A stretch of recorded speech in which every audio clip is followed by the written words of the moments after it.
नमस्कार, आप देख रहे हैं द बतकही। मैं हूं अनुज तिवारी आपके साथ। आज के खास पॉडकास्ट में हमारे साथ मौजूद हैं अखिल भारतीय ब्राह्मण महासभा रा के राष्ट्रीय अध्यक्ष राजेंद्र नाथ त्रिपाठी जी। आपको यूपी रत्न भी कहा जाता है। सबसे पहला सवाल यही है कि यूपी रत्न का क्या राज है सर? यूपी रत्न आपको क्यों कहा जाता है?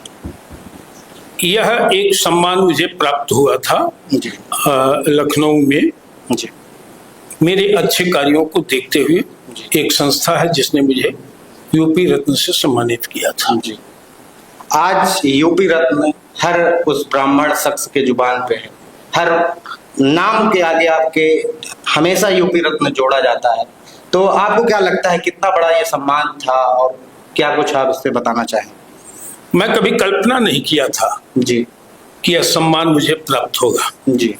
मैं कभी सोचा नहीं था जी कि एक गरीब जी ब्राह्मण परिवार में प्रतिकूल स्थितियों को झेलते हुए उस परिवार का कोई बालक जी अपने अच्छे कर्मों के द्वारा देश और प्रदेश में जाना जाएगा, ये मैं कभी नहीं सोचा था।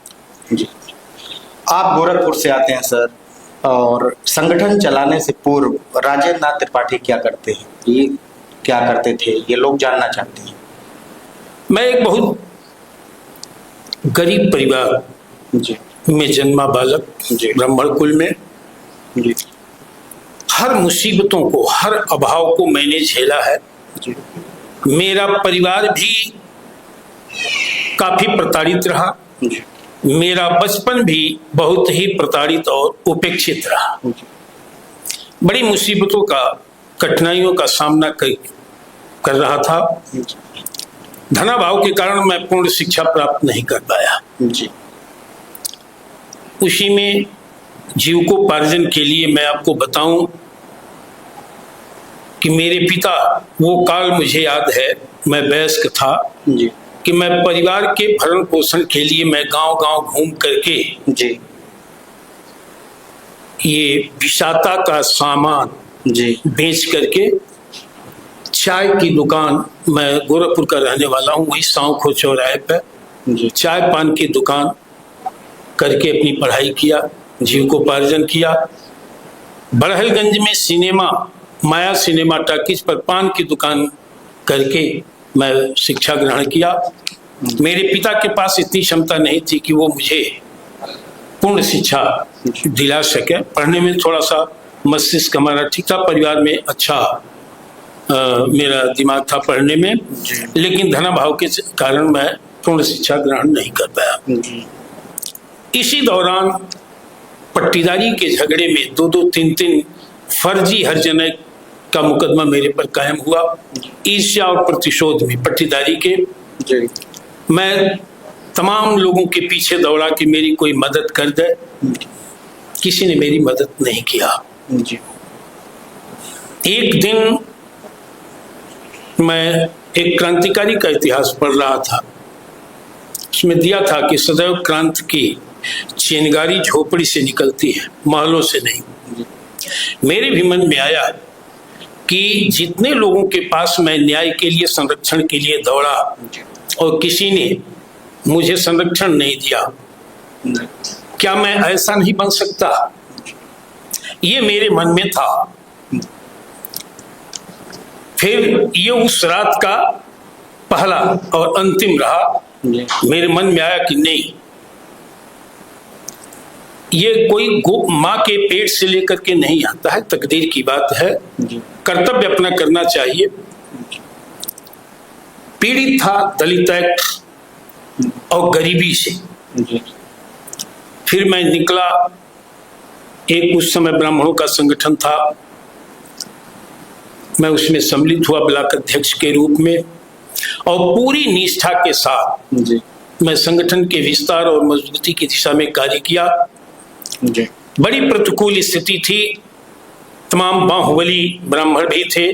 ऐसे में एक गरीब ब्राह्मण बालक कैसे अपने को सफर किया, जब वो दिन याद करता हूं तो रोंगटे खड़े हो जाते हैं। खैर हुआ, ब्लॉक अध्यक्ष से जिलाध्यक्ष हुआ, जिलाध्यक्ष से प्रदेश अध्यक्ष हुआ, प्रदेश अध्यक्ष से राष्ट्रीय अध्यक्ष हुआ, सर्वसम्मत निर्णय के आधार पर। उन काल उस समय का मैं बतलाऊं आपको कि जब मैं ब्लॉक अध्यक्ष था तो जिले का काम देखता था, जिला अध्यक्ष था तो प्रदेश का काम देखता था जी, और प्रदेश अध्यक्ष जब होगा तो राष्ट्रीय अध्यक्ष, मतलब हमेशा टॉप पर सोच रहती थी। यही लखनऊ शहर में दारुल सफा के गलियारों में जी, तब मैं धोती पहनता था, धोती बिछा करके गलियारे में सो जाता था। कभी भोजन मिला कभी नहीं मिला, नशा इस तरह का हो गया। और मेरे मन में आया कि एक दिन मैं जी, ऐसा बन करके दिखाऊंगा कि जो राजेंद्र नाथ त्रिपाठी पीड़ित न्याय के लिए किसी के पीछे घूमता था, जी, मैं जिंदगी में बन करके दिखाऊंगा कि इस तरह के पीड़ित लोगों को न्याय और मदद दिलाने का कार्य करूंगा। जी, संघर्ष करता रहा, लक्ष्य ऊंचा था, आज यहां मैं पहुंचा। मैं अपने परिवार के साथ, बीवी बच्चों के साथ घोर अन्याय किया। एक एक महीना मैं बाहर रहता था, पैसा नहीं रहता था, कहीं पहुंच गया संगठन की रसीद काट करके अगला कदम अगले जिले पर मैं जाता था, रात रात भर चलता था। एक हमारे यहाँ के थे, वो नाम भूल रहा है, वो बेचारे हमारे साथ रहते थे, पेंशन पाते थे, वो हमारा भाड़ा किराया लखनऊ तक देते थे। फिर दोनों लोग संगठन की सदस्यता की रसीद से एक जिले से दूसरे जिले जाते थे। एक महीना, 1.5 महीना, 15 दिन पर जब मैं घर वापस जाता था, मेरे 6 बच्चे थे, 3 बच्चे 3 बच्चियां छोटे छोटे, मैं एक टॉफी भी लेकर के नहीं जाता था, जबकि वो बच्चे आसान्वित रहते थे कि पिताजी गए हैं बाहर, 1 महीने 15 दिन पर आएंगे। जाता था तो टॉफी भी मैं लेकर के नहीं जाता। जिस संगठन से आप जुड़ते हैं ब्लॉक अध्यक्ष के रूप में, उस संगठन में आप राष्ट्रीय अध्यक्ष बन जाते हैं, क्या काबिलियत थी आपके अंदर, ये थोड़ा सा जानना चाहते हैं। काबिलियत ये थी कि पूर्ण समर्पित अपने आप को कर दिया, क्योंकि मेरा लक्ष्य था कि मैं बड़ा बन करके अपने जैसे पीढ़ी को न्याय दिलाने का कार्य जीवन में करूंगा। यही मैंने संकल्प लेकर के निकला था और घर परिवार छोड़ दिया। बताया छोटे छोटे 6 बच्चे थे हमारे, बच्चों के हितों पर कुठाराघात किया। मैंने कभी अपने 6 बच्चे की पढ़ाई में कब फीस लगती है, कब एडमिशन होगा, मैं नहीं जानता। मैं इतना अन्यायी पिता हूँ अपनी संतान का, ये आप स्वीकार करते हैं? ये निश्चित करता हूँ। लेकिन आज जब पूरे देश के हमारे संगठन के युवा, पूरा संगठन का 80% लोग मुझे पिताजी कहते हैं, तो मुझे लगा कि मैं अन्याय नहीं किया और न्याय किया, जिसकी प्राप्ति मुझे हो रही है कि आज पूरे देश का संगठन से जुटा हुआ व्यक्ति मुझे पिताजी कहता है। अखिल भारतीय राष्ट्रीय ब्राह्मण महासभा की स्थापना आप नहीं किए थे?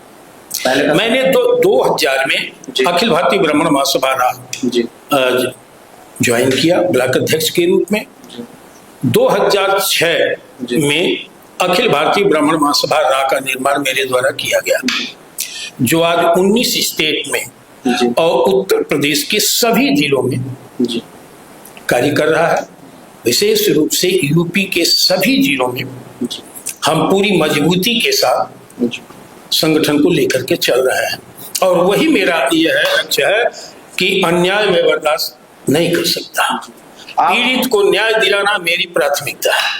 अखिल भारतीय राष्ट्रीय ब्राह्मण महासभा रा आपने बनाया जी, और पूर्व के संगठन का क्या नाम था? अखिल भारतीय ब्राह्मण महासभा। क्या जरूरत पड़ी राजेंद्र नाथ त्रिपाठी जी को? उसमें भी आप राष्ट्रीय अध्यक्ष थे? नहीं, अच्छा, उसमें मैं प्रदेश अध्यक्ष। प्रदेश अध्यक्ष। क्या जरूरत थी कि नए संगठन का जो है निर्माण किया जाए? मैं कभी उस संगठन से नहीं हटता। जी जी, इसलिए आपको बता दें कि संगठन किसी की व्यक्तिगत संपत्ति नहीं होती। बिल्कुल। जैसे मैं राष्ट्रीय अध्यक्ष हूँ, जी, ये जरूरी नहीं कि मेरा लड़का इसको वसीयत पाएगा, मेरी पैतृक संपत्ति पा सकता है। जी, संगठन की वसीयत जी, जो काबिल होगा, चाहे वो कहीं का होगा, वही पाएगा। तो संगठन को हम अपना निजी संपत्ति मान करके चलें, इससे बड़ी बेवकूफी कुछ नहीं हो सकती। जी, पूरे जीवन की कमाई, आप पूरा जीवन का समय लगा दे रहे हैं संगठन के पीछे और इसे निजी संपत्ति मान करके चलेंगे तो ये मूर्खता है। जी। संगठन कई चलते हैं, लगभग 1000 से ज्यादा संगठन चलते 10,000 होंगे देश में ब्राह्मणों के, हैं, फिर भी ब्राह्मण एक नहीं हो पा रहे हैं, क्या वजह लगती है राजेंद्र नाथ? वास्तविकता यह है कि किसी ने सच्चे मन से ब्राह्मणों को एकजुट करने का कार्य नहीं किया। आप सही कह रहे हैं, इतने तमाम संगठन की आवश्यकता क्या पड़ी।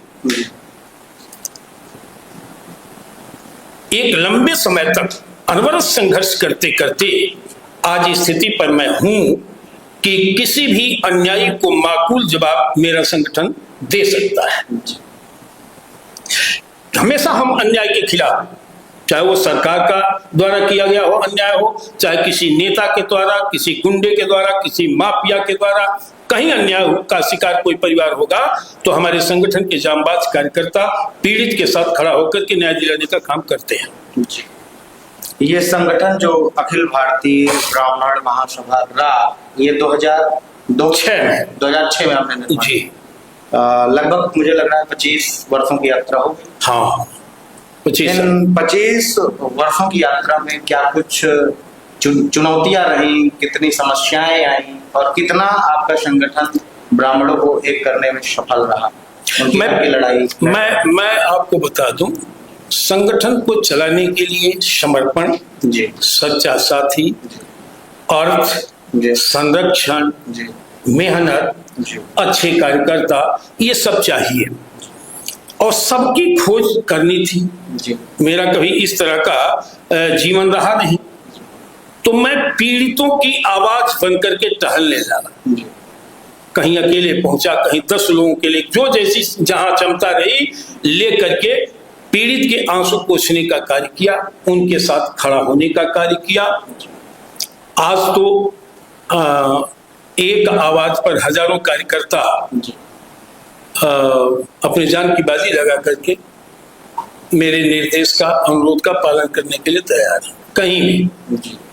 आपने कहा अर्थ, राजेंद्र नाथ त्रिपाठी जी फॉर्च्यूनर से चलते हैं। एक समय था आप बता रहे थे कि गमछा बिछा के हम लेट जाते थे, ये कहाँ से पैसा आया? एक तरीके से उस शब्द में कहा जाए कि ये माल कहाँ से आता है जो काफिले से राजेंद्र नाथ त्रिपाठी चलने लगे? सही है, जब राजेंद्र नाथ त्रिपाठी अकेले चला था तो भिखारी था, ये संपत्ति ही तो है।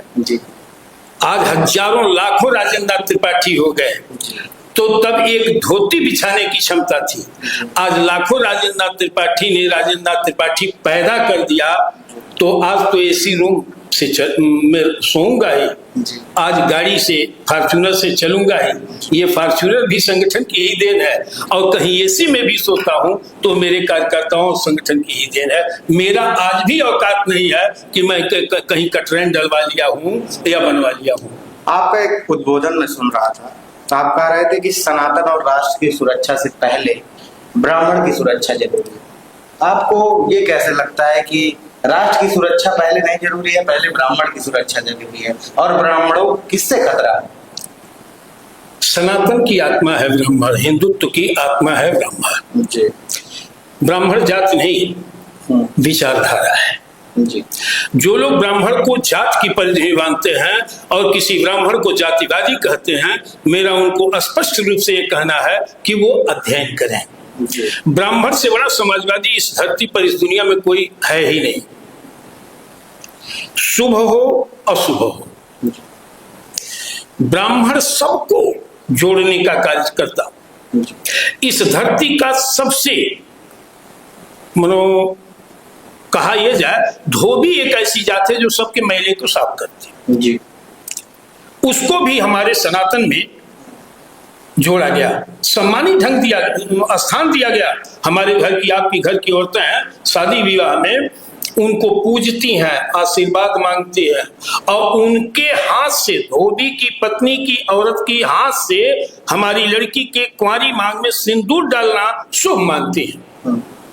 अगर ऐसा नहीं होता तो ये जोड़ने की प्रक्रिया है।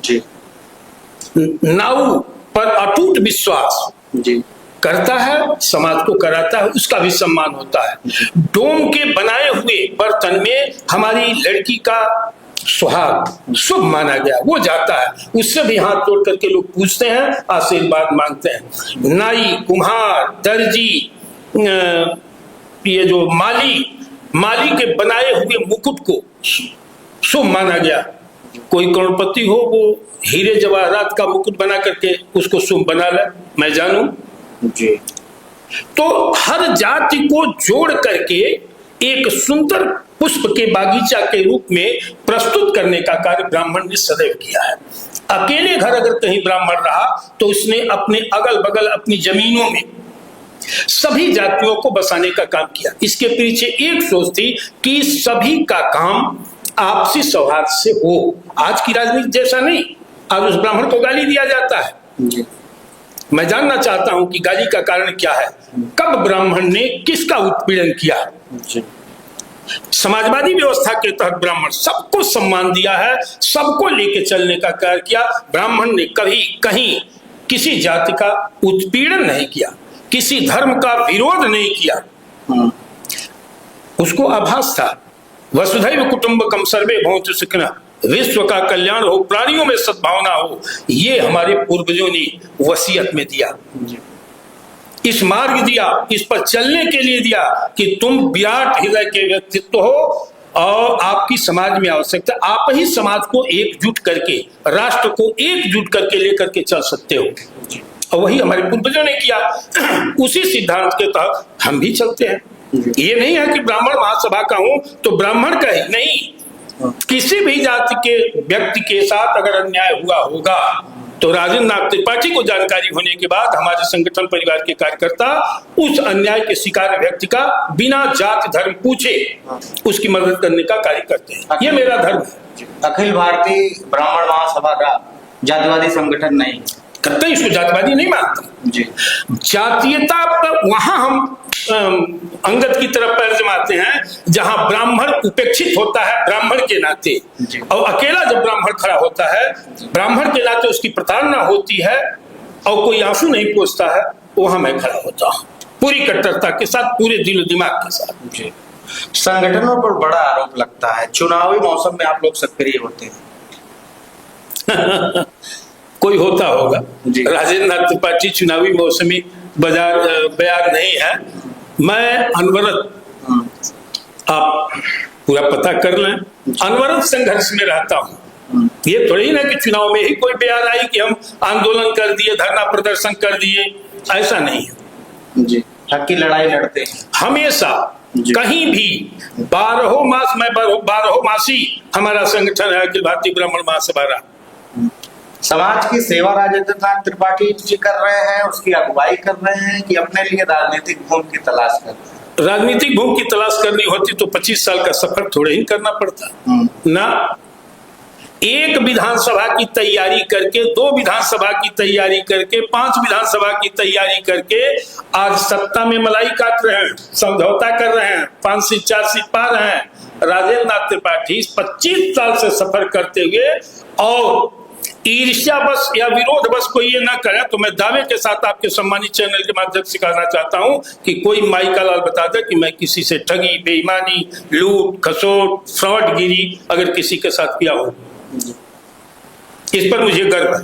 22 में आपने भाजपा का समर्थन किया, कई संगठनों के साथ किया, लेकिन क्या कुछ रहा, खरा नहीं उतर पाए योगी जी? आप आए दिन फायर रहते हैं योगी आदित्यनाथ जी को। ऐसा है, जब उसी दौरान चुनाव आया और महाकुंभ का मेरा कार्यक्रम था, उस समय 138 संगठनों का मैं मोर्चा बनाया था। मैं सबको लेके चलता हूं। जब चुनाव आ गया तो हुआ कि क्या किया जाए। अकेले राजेंद्र नाथ त्रिपाठी अगर समर्थन देते तो बिकाऊ कहे जाते कि मैं किसी नेता से समझौता कर लिया। सभी संगठनों को बुलाया गया। पहले मैं अपने संगठनों के जिलाध्यक्ष और राष्ट्रीय और प्रदेशी कमेटी की बैठक किया कि क्या किया जाना चाहिए।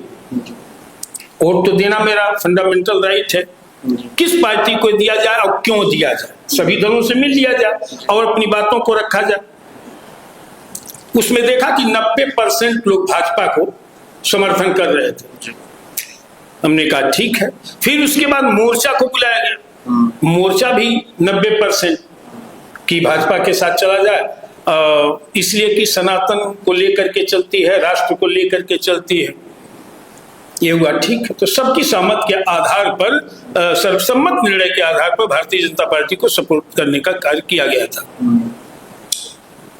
क्या आपको लगता है कि ब्राह्मण समाज जो है राजनीतिक रूप से अपेक्षित खुद को महसूस कर रहा है? प्रताड़ित है। किसी भी, सिर्फ इसी सरकार में नहीं, सपा बसपा भाजपा कांग्रेस सबकी सरकारों को मैंने देखा है, 65 साल उम्र हो गया। किसी भी सरकार में ब्राह्मण हित रक्षा उनके एजेंडे में कुछ नहीं है, दूर दूर तक नहीं है ना। ये दुर्भाग्य है, और उसका मूल कारण है कि इस धरती पर ब्राह्मण से बुरा बिखराव की स्थिति में कोई नहीं है। पूरी तरह से समाज बिखराव में है। यही इसके दुर्दशा का, उपेक्षा का, तिरस्कार का मूल कारण भी है। अभी ब्राह्मण संगठित हो जाए तो 17% है, कहा जाता है 8%, 9%, ये लोग हमारी औकात को कम दिखाते हैं। 17 पॉइंट कुछ परसेंट ब्राह्मण है उत्तर प्रदेश में। 125 से ऊपर सीटें ब्राह्मण बाहुल्य हैं। 80 सीट ऐसी है जहां सिर्फ ब्राह्मण वोट कर दे तो 80 विधायक हो जाएंगे। लेकिन बिखराव ही हमारी दुर्दशा का मूल कारण बन रहा है। इसे ठीक करने में संगठन लगा हुआ है और ठीक कर देगा। ब्राह्मणों को एकजुट करने की बात करिए। गांव में तो एक तो बड़ी पुरानी कहावत कही जाती है, वो कहावत बताएंगे क्या है? मेघा को तौलना कि उसकी तुलना की जाती है। अभी आपने कहा कि कई हजार संगठन हैं, रजिस्ट्रेशन करा करके हम वकालत न करें और वकालत की डिग्री करा के रजिस्ट्रेशन करा दिए, उससे तो 1 लाख बेहतर है जो न्यायालय में बहस करता है। डॉक्टरेट की डिग्री लेकर के डॉक्टर बन करके बैठ गए, अगर वो उस अनुसार कार्य नहीं करेगा तो उससे बेहतर जो है उसका कंपाउंडर होगा जो नियमित कार्य कर रहा है। तो मैं किसी संगठन की आलोचना नहीं कर सकता, लेकिन इतना जरूर है कि किसी ने इस तरह से समर्पित मन से कार्य नहीं किया, और नहीं तो आज तमाम राजेंद्र त्रिपाठी होते। मैं कह रहा हूं कि 100 संगठन हो ब्राह्मण, 100 एक्टिव हो जाएं और 100 एक एक विधानसभा ले लें, अंतर्राष्ट्रीय राष्ट्रीय ब्रह्मांड और प्रदेश छोड़ दें, एक एक विधानसभा ले लें तो 100 विधानसभा पर प्लस माइनस करने की जिस दिन हैसियत संगठनों की हो जाएगी, उस दिन खुदा बंदे से पूछेगा, बता तेरी रजा क्या है। जौनपुर में आपके ऊपर एक हमला हुआ था, उस प्रकरण में कुछ आपके चाहने वाले जानना चाहते हैं, क्या था मामला? जौनपुर में हमला हुआ था, वह दुर्भाग्यपूर्ण रहा और वो भाजपा के जिलाध्यक्ष का भाई था, शार्प शूटर था, बाद में पता लगा जी। लेकिन भगवान परशुराम की कृपा रही, फिर बाद में उन्होंने सार्वजनिक रूप से जौनपुर में कार्यकर्ताओं के बीच में बैठक करके उन्होंने माफी मांगा। वो एक दुर्भाग्यपूर्ण घटना रही। मैं आज भी विश्वास करके चलता हूं कि मैं नेक कार्य कर रहा हूं और ईश्वर मेरे साथ है, इसलिए मेरा बाल बांका नहीं हो सकता। सुरक्षा भी हटा ली गई थी? सुरक्षा हटा ली गई थी। 12 महीने बाद, 14 महीने बाद मेरी सुरक्षा पुनः वापस हुई है। माननीय योगी जी के संज्ञान में जब बात गई तो उन्होंने सुरक्षा बहाल किया है। भाजपा को ब्राह्मण विरोधी पार्टी कहा जा सकता है, खासकर उत्तर प्रदेश के मुख्यमंत्री, चूंकि आए दिन पुलिस चिन्ह उठते रहते हैं। देखिए, माननीय योगी आदित्यनाथ जैसा कुशल प्रशासक, नेतृत्वकर्ता, संगठनकर्ता कब मिलेंगे? अब आरोप तो आएंगे ही। राजेंद्र त्रिपाठी को अगर उस कुर्सी पर बैठा दिया जाए, कितना हूं न्यायप्रिय रहूंगा, तो कुछ तो अपना का भाव आएगा और विरोधी यही कहेंगे कि ये ब्राह्मण नेता है, बैठा हूं मुख्यमंत्री की कुर्सी पर, तो ये आरोप आएगा। तो अब जाती रही भावनी जैसे आरोप लगाते हैं न्याय नहीं मिल पा रहा ब्राह्मणों को। जब ब्राह्मण को न्याय नहीं मिलेगा तो मैं किसी को नहीं बख्शूंगा, चाहे माननीय योगी आदित्यनाथ जी हो, चाहे मोदी जी हो, चाहे अखिलेश जी हो, चाहे मायावती जी हो, चाहे कांग्रेस के राहुल गांधी हो। बिल्कुल, जब न्याय से वंचित होगा, कहीं भी प्रशासनिक गुंडागर्दी के द्वारा अगर कहीं समाज प्रताड़ित किया जाएगा तो मैं प्रशासन को भी घेरे में लेता हूं। इसलिए कि मैं किसी का बंधुआ मजदूर नहीं, अगर मजदूर हूं, सेवक हूं, चौकीदार हूं, तो जिस कुल में जन्म लिया हूं उस कुल के भिखारी ब्राह्मण का भी मैं दास हूं, गुलाम हूं। इसलिए मेरा संकल्प। अभी आपने कहा कुर्सी पे बैठा दिया जाए, मान लीजिए एक दिन के लिए आपको मुख्यमंत्री बना दिया जाए, तो सबसे बड़ा फैसला क्या रहेगा? वसुधैव कुटुंबकम, सर्वे भवन्तु सुखिनः, विश्व का कल्याण हो, प्राणियों में सद्भावना हो, जो हमारे पूर्वजों ने मुझे सिद्धांत में दिया उसी के तहत कार्य करेंगे। और सबसे बड़ा बदलाव क्या होगा? ये जो जातीयता का जहर बोया जा रहा है ना, जात के आधार पर, धर्म के आधार पर, बिल्कुल नहीं।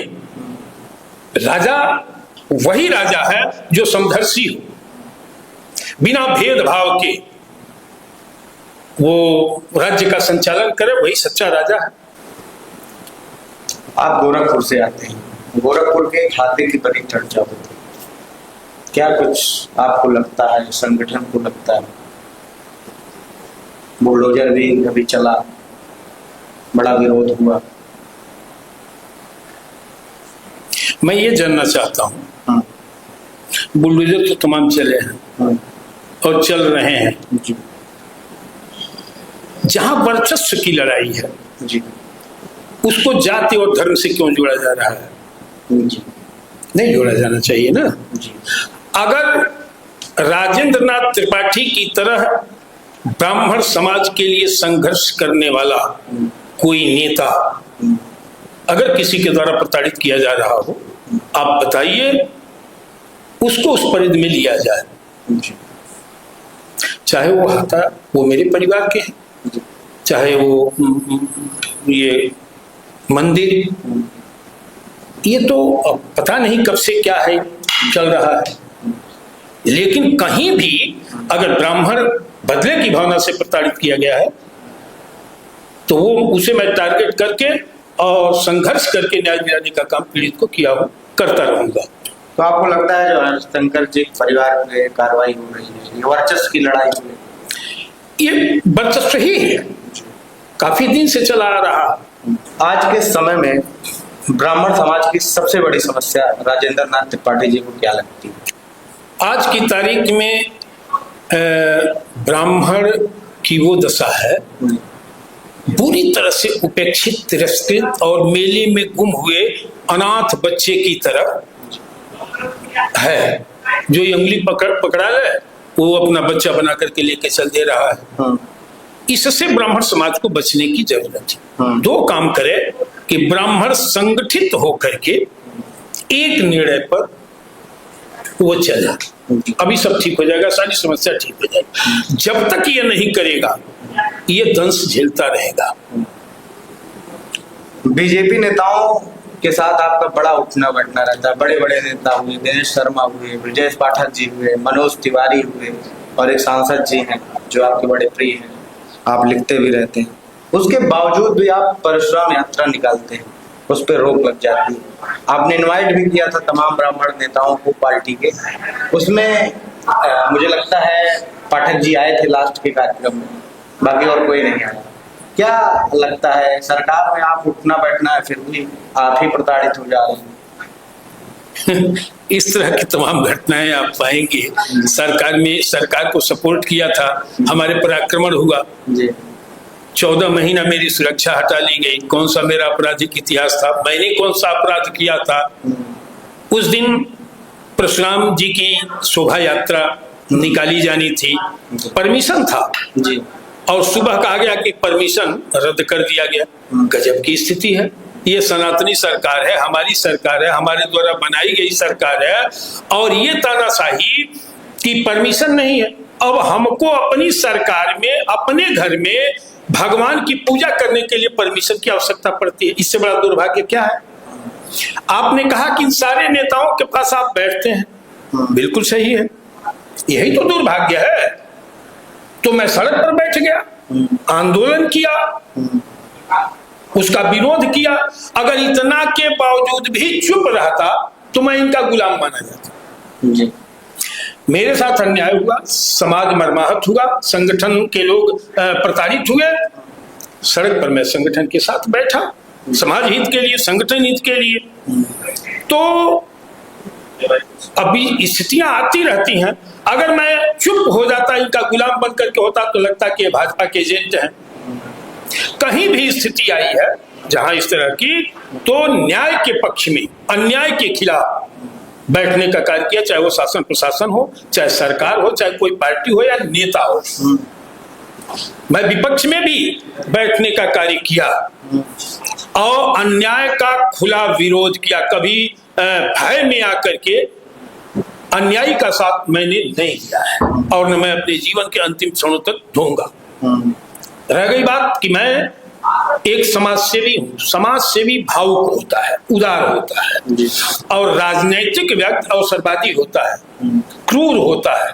अगर आप उसके उपयोग के लिए नहीं है तो आपको लात मार करके हटा देगा। लेकिन भावुक व्यक्ति दिल से रिश्ता रखता है।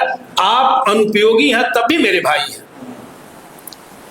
इतना अंतर है समाज सेवा और राजनीति में। इसलिए मैं किसी को, जब वो हमको नहीं मानते तो मैं भी किसी को नहीं मानता। जो मेरे मिशन का उपयोगी होगा वही मेरा है। दलितों को आपके संगठन से आपको क्यों इतनी नफरत है? आपने भी एक अम्बेडकर जी पे, वकील साहब है मिश्रा जी, वो सवाल खड़े कर दिए थे, उनका आपने पुरजोर समर्थन किया। आपने कहा कि उनकी चमड़ी से जो है आप जो है जूता बनवा पहनेंगे। अब देखिए, अभिव्यक्त की आजादी सबको है जी। स्वतंत्र भारत में हर व्यक्ति स्वतंत्र है, लेकिन वहीं तक स्वतंत्रता स्वीकार है कि दूसरे की स्वतंत्रता में हम बाधा उत्पन्न न करें। आप स्वतंत्र होकर चल रहे हैं तो मैं भी स्वतंत्र होकर चल रहा हूं। अब स्वतंत्रता वहीं बाधित हो जाएगी कि जब हम स्वतंत्र होकर चला और आपको धक्का मार दें। ब्राह्मण गाली देता है, ब्राह्मण लड़ता है। अब आप असंसदीय भाषा का प्रयोग, ब्राह्मण ये है, ऋषियाई है, ये है, देवी देवता को गाली दे दो, माँ दुर्गा को, ऐसे शब्द का प्रयोग किया जा रहा है कि खून नहीं खोलेगा। तो आप जूता पहनाने, आप सैद्धांतिक रूप से आप विरोध करिए ना, आइए हम सुनने के लिए तैयार है। और मर्यादित शब्द का प्रयोग करेंगे, गाली गुप्ता देंगे और कहेंगे जूता पहनाएंगे, तो अब की बात तो पूरे देश का तो उसी भाषा में राजेंद्र नाथ त्रिपाठी जी उतर आए। नहीं उतर नहीं, क्यों नहीं उतरेंगे?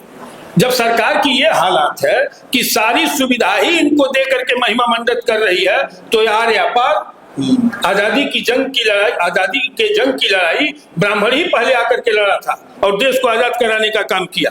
बड़े मुकदमे लिखे जा रहे हैं सरकार, 5000 लिखे जाए, डरते नहीं, कतई नहीं। अभी कब ग्वालियर में ही पता लग गया होता, अगर ये बैकफुट पर नहीं लोग आते तो पता लग जाता उस दिन क्या स्थिति होती। पूरे देश का संगठन आक्रोशित था और उसी दिन पता लग जाता। प्रदेश में हो रही ब्राह्मण के साथ जो घटनाएं हो रही हैं, इसका क्या कारण आप मानते हैं, क्या सोचते हैं? मैं अभी कहा, दिन आप जाते भी रहते हैं। अभी अयोध्या में एक प्रकरण हुआ, शिखा काट ली गई, कई हत्याएं हुई, पुलिस कस्टडी में एक हत्या हुई थी, आप गए थे। ऐसा है जी। एक पहला कारण तो ये है कि सोशल मीडिया पर टीआरपी कैसे हमारी बढ़ेगी, तो तमाम इस तरह के नपुंसक लड़के हैं जो अपनी टीआरपी बढ़ाने में लगे हैं कि ब्राह्मण को गाली दे दो, राजेंद्र नाथ त्रिपाठी को थप्पड़ मार दो, कुछ इस तरह का कार्य करो कि वाह वाह उस समाज के लोग करें और वो इतना चर्चित हो जाएगा, टीआरपी उसकी बढ़ जाएगी। तो ऐसे लोगों को मेरा एक सुझाव है कि इस तरह की टीआरपी बढ़ाने के चक्कर में वो न रहे और विशेष रूप से ब्राह्मण को गाली न दे। ब्राह्मण इस देश और समाज की वो संपदा है जो सबके लिए उपयोगी है। अब शब्दों का प्रयोग करिए, यदि मैं उस स्तर पर हूं तो उसी शब्द में आप मेरा जवाब दीजिए। लेकिन अगर मेरे द्वारा इस तरह का कहीं प्रयोग नहीं किया जा रहा है संसदीय भाषा का और आप गाली दोगे तो मजबूर होकर के उसका ईंट का जवाब पत्थर देना पड़ेगा। आपने कहा टीआरपी बढ़ाते हैं, कुछ युवा नपुंसक होते हैं तो वो सोशल मीडिया में चर्चा के लिए ऐसी घटनाओं को अंजाम देते हैं।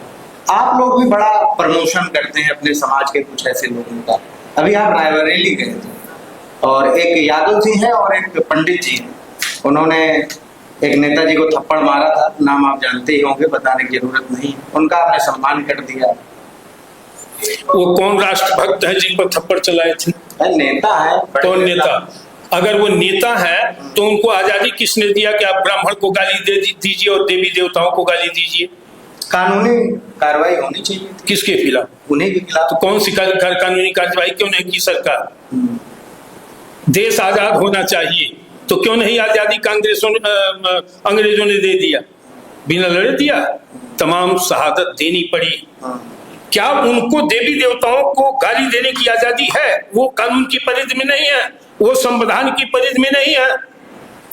वो किसी को गाली दे देंगे तो उनको अगर किसी ने भावना से आहत होकर के अगर थप्पड़ ही चला दिया तो कौन सा गुनाह कर दिया? तो आपको लगता है थप्पड़ मारा तो सही किया? अगर उन्होंने देवी देवताओं को गाली देना न्याय समझते हैं, ब्राह्मण को और अपर कास्ट को गाली देना न्याय समझते हैं, उचित समझते हैं, तो उसका थप्पड़ चलाना भी उचित है उस लड़के का। आपने कहा हिंदू देवी देवताओं की बात की, दुर्गा मैया की बात की, ब्राह्मणों के लिए बड़े पूजनीय हैं परशुराम जी। परशुराम जी पर अभी एक बड़े कथाकार हैं, उन्होंने एक टिप्पणी की है। सुल्तानपुर के बिजथुआ धाम, हो सकता है आप जानते हैं, वहाँ कथा चल रही है।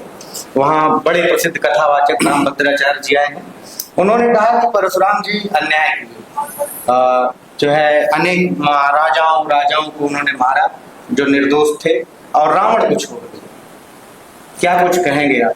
ऐसा है, मैं उनका बड़ा सम्मान करता था जी, एक संत के नाते। हाँ। लेकिन 2-3 साल से देख रहा हूं उनको राजनीति करने का शौक है। हाँ। तो बेचारे को दिखता तो है नहीं, आंख से अगर दिखता तो ये अपराध वो नहीं करते। पहला एक बार इन्होंने कह दिया कि चौबे पाठक उपधिया दीक्षित ये नीच ब्राह्मण है। हाँ, ऐसी बड़ी चर्चा। मैं सरजू पारीण हूँ। एक संत की ये भाषा होगी, एक सनातनी की ये भाषा होनी चाहिए। शिक्षा के बदले पैसा लेते थे। नहीं तो पैसा ले करके अगर वो शिक्षा दे रहे थे इसलिए नीच है, और ये कार्यक्रमों में जाने का पैसा लेते हैं तो ये तो महानीच है। इनको तो महानीच कहा जाना चाहिए ना। दूसरी चीज, भगवान परशुराम है, भगवान है, ब्राह्मणों के भगवान नहीं, वो सबके भगवान है। भगवान किसी एक जाति में, एक परिवार में जन्म लेता है, लेकिन जो सबके सर्वमान्य होगा वही भगवान होगा। इनकी क्षमता बन गई कि भगवान को अन्यायी कहने का। जो घटना भगवान श्री परशुराम जी के साथ हुआ, उनके पिता की हत्या हुई, माता रेणुका 21 बार सीना ठोक करके उनके सामने वो कामधेनु ले जाई गई, तो वो भगवान शिव का शस्त्र उनको परशु मिला था और भगवान थे, भगवान शिव ने उनको दिया था। मां को 21 बार सीना ठोक करके विलाप करते हुए वह पुत्र संकल्प लिया जी कि सहस्त्रापाओं का पूरे कुल परिवार सहित नाश कर दूंगा। 21 बार में उन्होंने है वंश का नाश किया। 21 बार मां ने सीना ठोका था। क्या ये घटना अगर इनके साथ हो और इनके पास नेत्र हो देखने का, क्या ये बर्दाश्त करेंगे जो भगवान परशुराम ने किया? भगवान परशुराम जी न्याय की व्यवस्था, अन्यायियों का वध किया है। यह कहना कि क्षत्रिय कतई नहीं, उनसे बड़ा क्षत्रिय प्रेमी इस धरती पर कोई नहीं रहा। अपना प्रिय शिव धनुष राजा जनक के यहां रखा था, और ज्यों ही जान गए कि ये भगवान राम का अवतार हो गया है, शरणागत होते देरी ही नहीं लगा और कोई कार्य बताता। जहां क्या माने हम कि राजेंद्र नाथ त्रिपाठी जी की जो ये संस्था है, एक तरीके संगठन है, ये विरोध करेगा? किसका? रामभद्राचार्य जी। अरे उनका घोर विरोध करता हूं, इस भाषा का, इस सोच का। ये तो राजनेता बन रहे हैं, ये संत है ही नहीं। अब बतलाइए, सर्वमान्य संत प्रेमानंद जी महाराज पर टिप्पणी करते हैं तो ये तो मानसिक रूप मैं सरकार से चाहूंगा, चूंकि माननीय प्रधानमंत्री जी ये कहते हैं कि मैं उनके स्नेह पात्र हैं, तो इनको किसी अस्पताल में भर्ती करा दिया जाए। उम्र इनकी ज्यादा हो गई है, इसी तरह से भाषाओं का प्रयोग करेंगे तो ये भारत है, क्रांतिकारियों की धरती है। अगर इनको इनके शब्दों में कोई जवाब दे देगा तो इनकी मर्यादा धूमिल होगी। इसलिए प्रदेश की सरकार, देश की सरकार इनको कहीं सुरक्षित जगह पर अस्पताल में भर्ती करा दे, बेहतर होगा। 25 साल के इस लंबे सफर में आपको तमाम पार्टियां देखने को मिली, सरकारें देखने को मिली। कौन सी पार्टी राजेंद्र नाथ त्रिपाठी जी पसंद करते हैं? कौन सरकार बड़ी अच्छी लगी आपको? बसपा, सपा, कांग्रेस, भाजपा? अगर बतौर ब्राह्मण समाज के राष्ट्रीय अध्यक्ष के रूप में कहेंगे तो किसी सरकार के एजेंडे में ब्राह्मण हित दूर दूर तक दिखा नहीं। आज हालात यही कारण है कि ब्राह्मणों की ये हालात है कि ब्राह्मण के बच्चे रिक्शा चला रहे हैं, छोला बेच रहे हैं, सब्जी पूरी सड़क पर बैठ करके बेच रहे हैं। रोजगार है, ये भी सरकार कहती है रोजगार है। ठीक है, रोजगार है, हम इसे बुरा नहीं करते हैं। हालात ये बन चुकी है, जिस ब्राह्मण को ये कहा जाता है कि ये अपर कास्ट है, उच्च वर्ग है, उच्च वर्ग है, इनको आजादी है, हम नहीं कह रहे हैं। ये हालात पर मैं चर्चा कर रहा हूं कि ब्राह्मण की ये हालात है कि रिक्शा चला रहे हैं, और जिस दलित को आरक्षण की सुविधा है, दलित एक्ट की सुविधा है, ये सारी चीजें हैं, आईएएस है, वो किसी खुमचे वाले ब्राह्मण पर दलित एक्ट लगा देगा, ये तो दुरुपयोग है ना। आरक्षण की जो सुविधा है गरीबी के आधार पर मिलता, तो गरीब ब्राह्मण जो भीख मांग रहा है, जो रिक्शा चला रहा है, उसको भी लाभ मिलता, लेकिन वो वंचित है इसलिए कि उच्च वर्ग है। सरकार ने 10% आरक्षण दिया सामान्य वर्ग के लिए, वो लालीपाप है, कहा कितना उसका लाभ मिल रहा है, कितनी सुविधा है, हर साल उसको बदला जाता है। तो इसी तरह से जातीय आरक्षण को भी खत्म करके अमीरी और गरीबी के आधार पर आरक्षण की व्यवस्था किया जाए, ताकि देश में सभी जात, धर्म, संप्रदाय, वर्ग की परिवार में जन्मी प्रतिभाओं का सम्मान हो सके और उससे राष्ट्र विकास होगा। इटावा में एक कांड होता है, ब्राह्मण समाज को इससे क्या दिक्कत थी, उनको पीटा गया, थूक चटवाया गया, बहुत विरोध हुआ, और उसके बाद समाजवादी पार्टी राष्ट्रीय अध्यक्ष ने उन कथाकारों का जो है सम्मान किया। तो कथाकार होना ऐसा जरूरी थोड़ी है कि ब्राह्मण समाज से कोई भी कथा कह सकता है। इटावा के अलावा देश में तमाम कथाकार, विद्वान पैदा हुए हैं। कहीं और आपने सुना था कि किसी जात के विद्वान को अपमानित किया ब्राह्मणों ने, या कथाकार को अपमानित किया? आज भी पूरा समाज ब्राह्मण से सम्मान कर रहे हैं, गैर जात के कथाकारों का, विद्वानों का, साधु संतों का। कहाँ इस तरह की उद्दंडता आप पाए? वहां उनका इस तरह का आचरण प्राप्त हुआ जहां आक्रोश हुआ, घटना घटित हो गई, तो उस पर आ करके उस जो ये घटना का कारक रहा उसे अखिलेश जी बुला करके महिमा मंडन करते हैं, सम्मानित करते हैं, हारमोनिया बजवाते हैं, और एक तरफ आरोप लगाते हैं कि इसको ठुका के चटवाया गया, इसको इतना मारा गया, रात भर मारा गया, और सुबह इनके कार्यालय में आकर हारमोनिया बजा रहा है। तो ये तो सरासर झूठ है ना। ये जातीय जहर फैला करके समाज में आपसी सौहार्द को बिगाड़ने का काम अखिलेश जी ने किया। खैर वो कंट्रोल हो गया, ऐसा उन्हें नहीं करना चाहिए। वो मुख्यमंत्री रह चुके हैं, यहाँ उनकी गलती ये रही कि दोनों पक्षों को, उनके लोकसभा का मामला था, दोनों पक्ष के लोगों को बैठा करके मामले को सॉर्ट आउट करा देना चाहिए। पीडीओ को लेकर आप बहुत फायर रहते हैं, लेकिन हम एक दिन बैठे थे, सपा नेता पवन पांडे जी हैं, तेज नारायण पवन पांडे, उन्होंने कहा कि पीडीए का फार्मूला ये नहीं है पिछड़ा दलित अल्पसंख्यक, पीड़ित भी हो सकता है, पी फॉर पवन भी हो सकता है।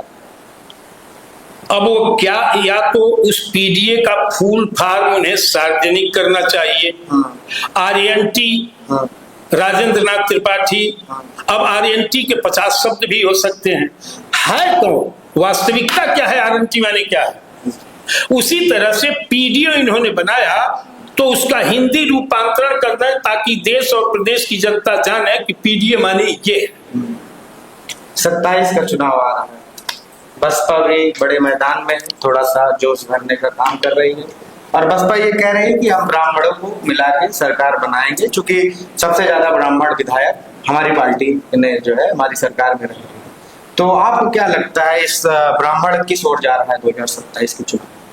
सवाल ये है कि चाहे बसपा हो, सपा हो, भाजपा हो, कांग्रेस हो, अब चुनाव आ रहा है तो ये लालीपाप लेकर के क्यों उतर रहे हैं? आज तक 5 साल में ये लोग कहीं पीड़ित ब्राह्मण की आवाज बने या इनके दल के ब्राह्मण नेता कहीं आवाज बने, पीड़ित ब्राह्मण को न्याय दिलाने का काम किए? तो ये समाज जान रहा है कि ज्यों ज्यों चुनाव करीब आएगा त्यों त्यों इनकी पॉलिसियां एक एक नई नई उत्पन्न होंगी। इस बहकावे में ब्राह्मण समाज आने वाला नहीं है और अब की गुल खिलेगा, ये आपको बता दूं। और फरवरी मार्च से आपको दिखने लगे। क्या गुल खिलाएंगे? अखिल भारतीय ब्राह्मण महासभा चुनाव ना लड़ेगी क्या 27 में? चुनाव नहीं लड़ेगी या लड़ भी सकती है, जैसा वक्त बनेगा संगठन के मोर्चा के लोगों का जो सर्वसम्मत निर्णय बनेगा। लेकिन 85 ब्राह्मण बाहुल्य सीटों पर हम ठीक ढंग से कार्य में जुटे हैं और चुनाव आते आते इसका परिणाम दिखने लगेगा। भाजपा की सरकार है, 100 में ये दिया जाए कि सबसे अच्छी सरकार कौन सी रही? मैंने अभी पूर्व में आपसे सवाल ही किया, कितने नंबर देंगे योगी आदित्यनाथ को आप, 10 में या 100 में कहा जाए? अब चूंकि आपने पहले सवाल किया था कि सनातन की आत्मा, हिंदुत्व की आत्मा ब्राह्मण है और ब्राह्मण के रोम में राष्ट्रवाद, समाजवाद है। ये समाजवाद नहीं जो माननीय अखिलेश यादव का है या समाजवादी पार्टी का है। ब्राह्मण अव्वल दर्जे का समाजवादी है कि सबको समरूप से एक संरक्षण में लेके चलने का, एक सूत्र में लेके चलने का कार्य करता आया है और करता रहेगा। वो अपने कर्तव्य पद से विमुक्त नहीं होगा, वो सबको एक साथ लेकर के चलने का कार्य करेगा, चाहे कितना हो आरोप प्रत्यारोप आते रहे, उससे कोई असर नहीं पड़ेगा। सनातन के नाते, राष्ट्र के नाते भारतीय जनता पार्टी सनातन हित में, राष्ट्र हित में बेहतर कार्य कर रही है, इसमें कहीं कोई दो राय नहीं। 27 के चुनाव को लेकर ब्राह्मण समाज बड़ा कंफ्यूज है, उधर पीडीए, इधर योगी जी कार्रवाई लगातार करा रहे हैं, आरोप लगता है। तो कहाँ जाए ब्राह्मण समाज 27 में? ये आप खुलासा करिए, या तो आप पार्टी बनाइए या तो बताइए नहीं कि आप मार्गदर्शक हैं, आप जो है संगठन चलाते हैं, प्रतिनिधित्व करते हैं समाज का। यह अकेले निर्णय राजेंद्र त्रिपाठी का नहीं होगा ना, तब तो तानाशाही हो गई ना। तो फिर 138 या 207 संगठनों का मोर्चा का कोई मतलब? अभी के कार्य के हिसाब से माना जाए कि 27 में आप लोग भाजपा के साथ पिछली बार की तरह नहीं रहेंगे? ये भी नहीं कर सकता ना, अभी कुछ नहीं कहूंगा। जो यात्रा रोकी गई उसके बाद भी हम कहते हैं कि ये तो क्षणिक स्वार्थ को लेकर के संबंधों का परित्याग माना जाएगा ना। उस यात्रा रोक दी गई, मैं सड़क पर बैठ करके विरोध किया, लेकिन इससे भी बड़ी शर्त या परिस्थितियों भी आती गई है। जो भी ब्राह्मण संगठन सर्वसम्मत निर्णय लेगा वो राष्ट्र और समाज हित में, अपने हित में नहीं।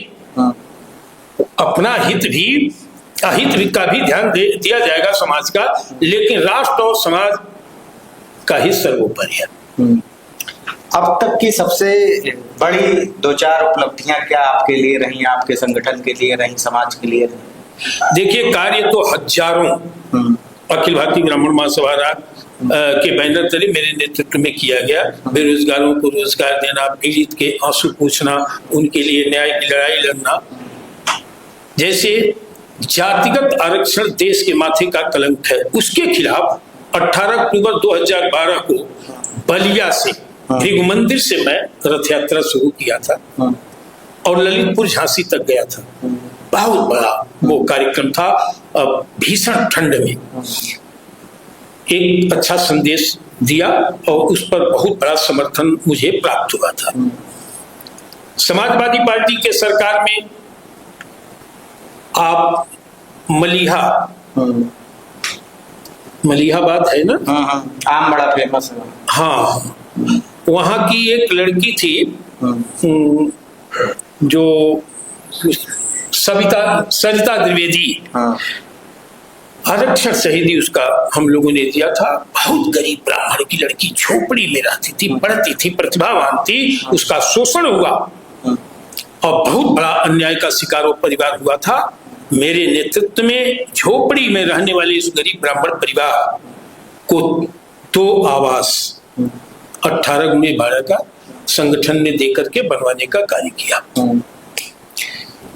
नीतू द्विवेदी को थाने में जला करके, ये प्रशासनिक गुंडागर्दी हुई थी बाराबंकी में, उसे न्याय दिलाने का कार्य किया। ऊंचाहार कांड को लेकर के विधानसभा पर पीड़ित परिवार को न्याय दिलाने को लेकर के और जम के पहली बार ब्राह्मण महासभा ने शौर्य प्रदर्शन किया और पीड़ित ब्राह्मण परिवारों को न्याय दिलाने का काम किया और 1-1 लाख रुपया, 5 परिवार को 5 लाख रुपया हमारे प्रदेश संरक्षक सदस्य पवन पांडे जी द्वारा दिया गया था हादी हाल में प्रतापगढ़ में। और वो दिन मुझे कभी नहीं भूलेगा कि एक तरफ मेरा बेटा पुलिस की लाठियों से घायल होकर के पीजीआई भेजा जा रहा था, चिल्ला रहा था पिताजी मुझे बचाइए। बीना तिवारी परशुराम सेना के प्रदेश अध्यक्ष उस समय थे। एक तरफ हम लोगों को जेल ले जाया जा रहा था। हजरतगंज चौराहे पर पहुंचता हूं त्यों घर से फोन आता है कि मेरे छोटे भाई को ब्रेन हेमरेज हो गया जो बॉम्बे जा रहा था। बताइए, एक परिवार को न्याय दिलाने के लिए ये 3 आपदा, मेरा बेटा मर गया होता, मेरा भाई वहां मर गया होता, तो बिना इसकी परवाह किए पीड़ित को न्याय दिलाने में मैं यहाँ प्रशासन से लड़ाई लड़ने का परिवार के इतर आपने संगठन को सर्वोपरि रखा हुआ। आज भी मैं कहा था आपसे वार्ता के दौरान में कि जब हमारे संगठन के बच्चे मुझे पिताजी कहते हैं तो लगता है जीवन की बहुत बड़ी कमाई मैंने किया है। ये बहुत बड़ी, इसके पीछे भी बहुत कहानी है, लंबी वार्ता हो जाए। असहाय बच्चों को आप गोद भी लेते हैं समाज के, अभी तक कितने बच्चों को आपने? अब तो सब अपने पैरों पर हो गए हैं, तमाम बच्चों को पढ़ाया है। अभी एक लखनऊ का, अलीगढ़ का लड़का था जिसका एडमिशन नहीं हो रहा था, 2 साल में फीस दिया, पढ़ाया, एडमिशन कराया, आकर कहा कि अंतिम उम्मीद के किरण आप हैं। मेरे पास कुछ नहीं है, लेकिन मुझसे बड़ा धनी, मुझसे बड़ा ताकतवर मैं महसूस करता हूं कोई नहीं है, जिसके पास इतना विशाल परिवार है, गरीब से लेके अमीर तक, चपरासी से लेकर के और ऊंचाई तक। राजेंद्र नाथ त्रिपाठी राष्ट्रीय अध्यक्ष ही रहेगा कि कभी विधायक मंत्री बनेगा? मेरा कभी ख्वाब इसका नहीं रहा, कभी नहीं। इसके लिए मैं नहीं किया, नहीं तो इतना 25 साल का समय नहीं लगता। ये नहीं रहा, ये रहा और आज भी है कि जिस कुल में जन्म लिया हूं उस कुल की मर्यादा, सम्मान और अधिकार और आने वाली पीढ़ी के भविष्य की रक्षा के लिए मेरा जीवन काम आ जाए, इससे बड़ा मेरे लिए कोई दूसरा सौभाग्य नहीं हो सकता। तो दोस्तों, आप देख रहे थे दबत कही, मैं था अनुज तिवारी आपके साथ। आज हमारे खास पॉडकास्ट में राजेंद्र नाथ त्रिपाठी राष्ट्रीय अध्यक्ष ब्राह्मण महासभा मौजूद थे। सर, अपना कीमती समय देने के लिए